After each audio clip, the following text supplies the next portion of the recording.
when sometimes I feel despair, I just see what's happening with young people all across the country and the talent and the voice and the sophistication that they're displaying, and it makes me feel optimistic.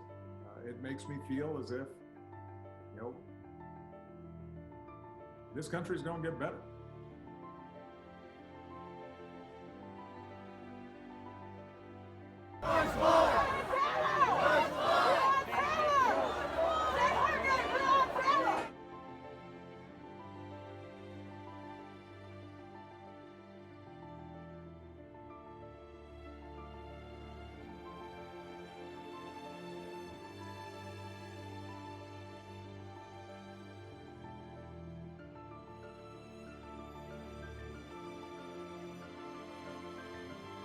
Say Her Name attempts to make the death of Black women an active part of this conversation by saying her names. If Black lives really do matter, all Black lives have to matter. That means Black lives across gender have to be lifted up.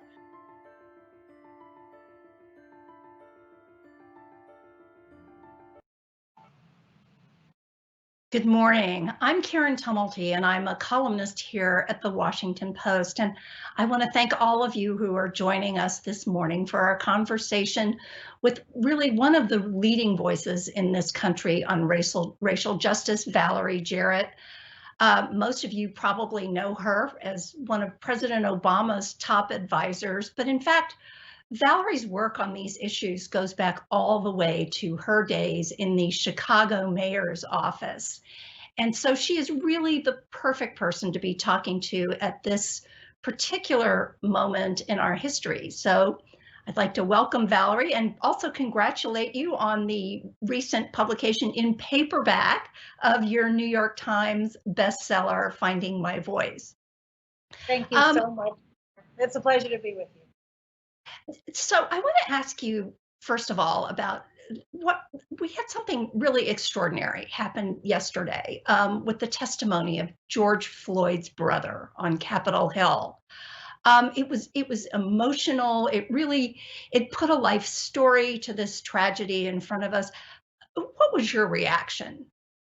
Well, I was in tears. I was deeply moved. First, how brave of him so soon after his brother's death, right after the funeral, to be able to compose himself, to really tell the story and help people understand that this was a man with a family that loved him, with a life, that he was just an extraordinary human being to his family. And I think that part of what we need here is a sense of empathy and appreciating the value of all of our lives. And Valerie has described it in a way that moved me and moved, I think, millions of people around the country and around the world. It was quite a testimony. The statement that he made, I think that stuck with me more than any other, was where he said he didn't want his brother to be just another face on a T-shirt, just another name in a list that keeps getting longer. As President Obama said, you too have said that this is a moment that actually has you feeling optimistic. What is it about this particular man's death and his life that makes you feel that, in fact, things could change? Well, the reaction to it, and I'm smiling because I was thinking about his 6-year-old daughter on a friend of his shoulder saying, "My daddy changed the world," and I hope she's right. And look, I am old enough, Karen, to remember the civil rights movement of the 60s and how folks took to the streets, and you think about the Montgomery boycotts lasted over a year, so we know change takes time.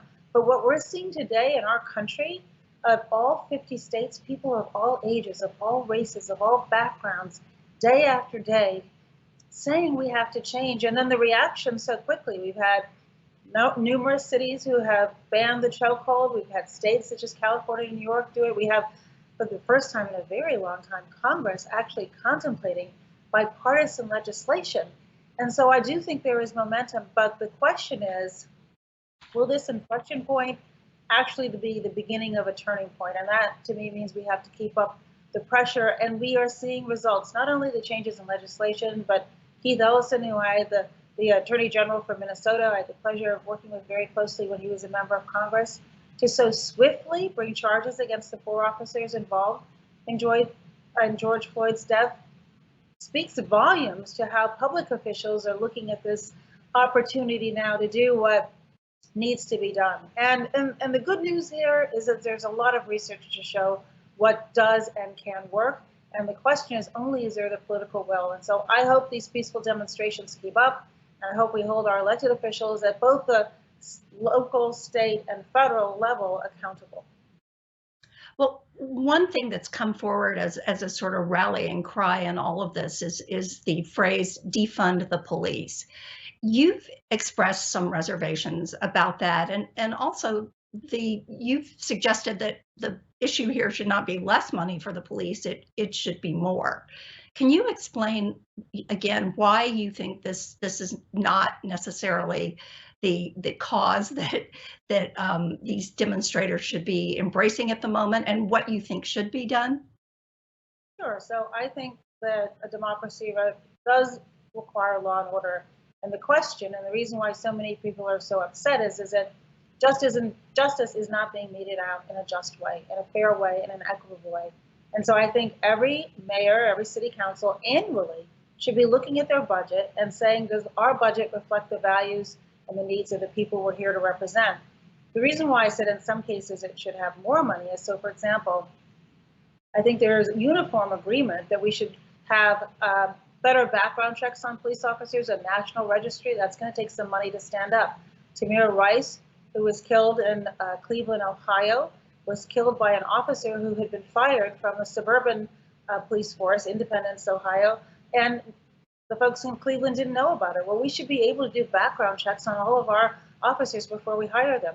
We should do far more training, both in implicit and unconscious bias.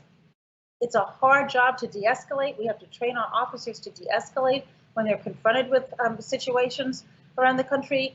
We have to be figuring out what's the equipment that officers need to do their job. I think we should have less military equipment, more officers walking the streets so they get to know the community, for example. But on the other hand, Karen, I think that officers are asked to do work that really they're not trained to do. So, for example, they're frequently called when what we would really need is a social worker to be on the scene. And yet they're asked to take on responsibilities far broader than their scope. So I think we need to take advantage of this opportunity to take a step back and look at what are the systemic changes that we should be making, what should we be negotiating in the union contracts to ensure that the direction that we're giving our law enforcement meets the need and meets the demand, and very importantly, is equally meted out. And I should hasten to add that the tensions that we see between police and communities of color, it's a microcosm of society. And it's also a microcosm of a bigger issue, which is criminal justice reform writ large, which is in need of a lot of help. We have a very unjust system. 5% of the world's population, 25% of those incarcerated. We need to take a real hard look at how we are meting out justice really overall.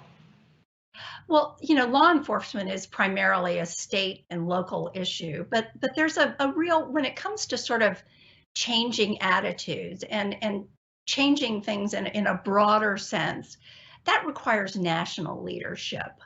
And so there's a component of social pressure that we're seeing in people demonstrating in the streets, but there's also another component, which is voting. And, African American turnout, I think, was pretty disappointing in 2016. It was probably one of the reasons that Hillary Clinton was not elected president. Do you think that's going to change this fall? Well, I sure hope so. I think, as you know, I am chair of the board of When We All Vote, which is a nonpartisan 501c3 organization. And we're trying to close both the race and the age gap. Disproportionately young people don't vote, and they have the most to lose, right? So they should be invested in making sure that people who represent us actually represent our values and our needs. We know that there are many examples. We saw just 2 days ago in Georgia, those long lines of people standing, waiting to exercise their right to vote. So we need to be making it easier and fairer and more accessible for every American to vote. And those efforts, given the global pandemic that we're all still living under, need to be taking place right now so we're prepared for November. The other important part of our organization is that it isn't about one election or one office. So, for example, it matters who are the prosecutors making important decisions about who to prosecute. It matters who's the mayor with oversight, for example, of the police department, the city council, the state legislature making important decisions about allocation of resources, and certainly Congress and a check and balance to the executive branch. And so this is really an opportunity for us to work over the long haul to say, what can we do to change our culture around voting? And so that people are actually educated and informed voters. We would not tell anybody for whom they should vote, but we would say, get engaged. And in a sense, both the global pandemic and the challenges that we see within law enforcement are, in a sense, a civic lesson, a very painful civic lesson to how important government actually is in all of our lives at every level of government. Is there anything that you think that Vice President Biden ought to be doing that he isn't doing to connect with these communities, to whether it's within his, in his organizational efforts or in the kind of message that he is putting out and his style of campaigning? I think his message is spot on. I teared up when I heard his remarks the other day. His phone call with the family where he listened and was empathetic, his willingness to go down to Houston and be with the family and really talk through ideas for how we can move forward. I think the message and the tone and the authenticity is perfect. I'm also delighted that he's hired some new folks that used to be a part of my team in the White House. He has an amazing team that's getting up and running now as he prepares for the general election. And so I have every confidence that he's actually just what our country needs at this moment. And I hunger for his voice during the campaign, and I sure look forward to him being sworn in on January 20th of next year. And one of the big decisions he's going to be making in the pretty near future is a running mate. Do you think he needs to choose an African American? This is the thing that I would say about Vice President Biden. Having had the job for 8 years, he has a pretty good idea of what the job entails, and he has a pretty good idea, I think, of what he's looking for in a running mate. And it's one of the few decisions he gets to make all on his own. And so I trust him to find the person who will not only be an effective partner with him during this campaign, but far more importantly, someone who will help him govern as we emerge from what has been a real crisis for our country. And so I think he is best suited to figure out what that is, and I give him the space to make that decision on his own. You mentioned Georgia, which was such a disaster on Tuesday. There are a couple of issues here. One, the equipment and that was there at the polling places, the training of the people who were at the polling places, who a lot of them are new thanks to the COVID epidemic. A lot of the normal poll workers are not able to go out and do it. They've got new equipment. But on top of that, Georgia is doing a lot more mail-in voting. I think a lot of people in both parties think that is what we really need more of, despite the president's, claims that are not backed up by evidence that it would actually open the door to fraud. We have a very, very short time here to get this right. And Georgia would suggest that there might be places that are just not geared up to do this. What needs to happen right now? Well, the Secretary of States all really need to get their act together and look at Georgia as kind of a test case for a disaster, and the Secretary of State owns that. The prior Secretary of State, who's now in office, had a terrible election when Stacey Abrams was running, and there were examples of intentional efforts to suppress the vote and to discriminate by purging the rolls in an irresponsible way. So Georgia has a horrible track record. And look, this is not that hard. The military has always voted by mail. There are states all across our country who have voted by mail. One of the bills that we are supporting right now in Congress would give additional resources to the post office to prepare for this influx in mail that's coming in. I have a good friend who lives in New York, requested her absentee ballot months ago from Georgia, never received it after several requests. That cannot happen if we expect our elections to have the integrity to them that is necessary for us to have confidence in the outcome.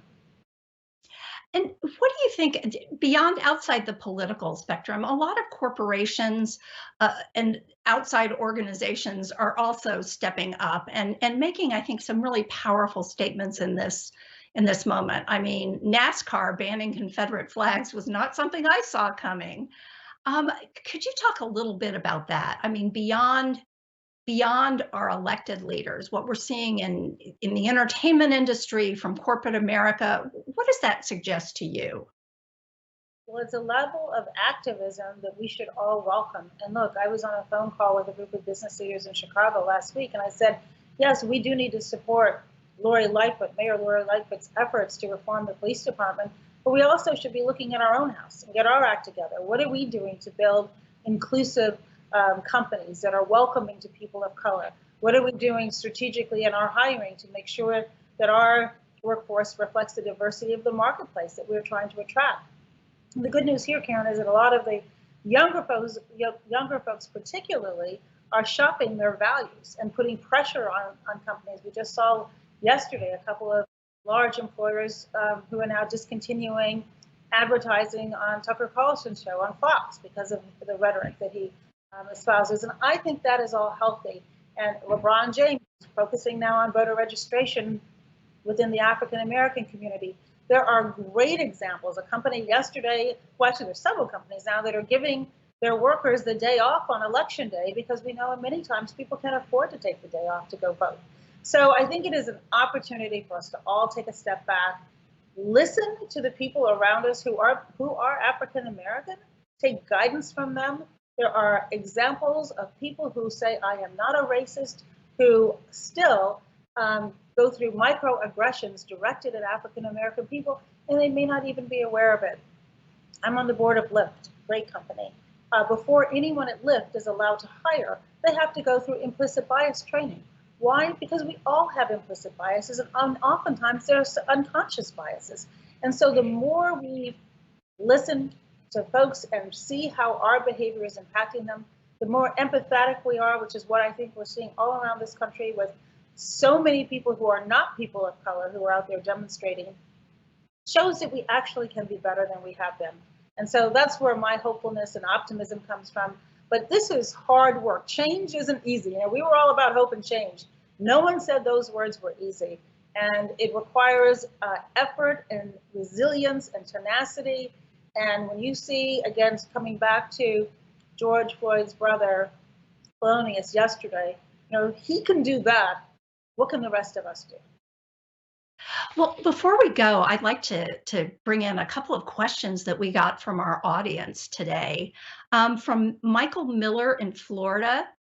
He wants to know whether former President Obama will be part of Joe Biden's effort on race if he's elected president.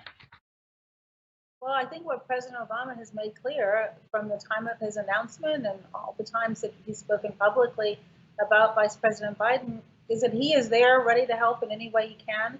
I think the commencement speeches that both President Obama and former First Lady Michelle Obama gave over the weekend sent a strong message about how they intend to use their platform to be a force for good. The foundation that he's created that is housing My Brother's Keeper, for example, designed to improve the trajectory of the lives of boys and young men of color. The work that they are both doing around girls' education. Mrs. Obama has an initiative to help adolescent girls stay in school.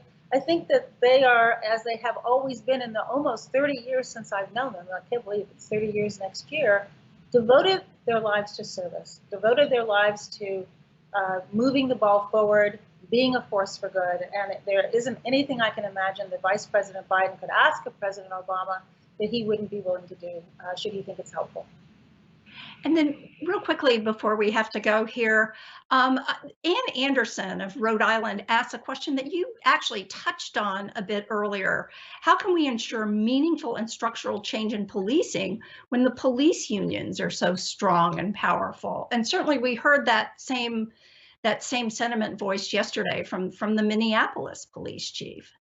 Yeah, he's called off his negotiations. I think we have to pay attention, and there has to be transparency into what goes into these contracts. So, for example, there's a young woman, Brittany Packnett, who I knew when she was demonstrating in Ferguson. President Obama put her on his task force for 21st Century policing that provides a very clear evidence-based roadmap for the kind of steps we should take to improve this bond of trust. And one of the issues that Brittany brought to my attention is that often in the union contracts, police who are involved in these kinds of shootings are prohibited from being interviewed for a period of days.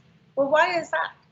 I mean, why you wouldn't hold off on interviewing anybody else who had committed an alleged crime? Why would police be given a grace period before they are interviewed? It seems like a small point, but it's an important point. And so I think that the business community, the public at large, should be looking at the terms of these police contracts and putting their muscle behind it. Because you're right, they are a mighty force, but they also should be held accountable through transparency and through trying to influence these provisions that have a deleterious impact, particularly on African-American communities.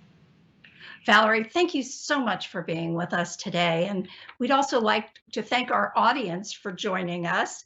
Later today at 12:15, my colleague David Ignatius will interview the president of Microsoft, Brad Smith. And next week, please join us Monday for an interview with Representative Karen Bass, who is the chair of the Congressional Black Caucus. Have a terrific day. Stay healthy.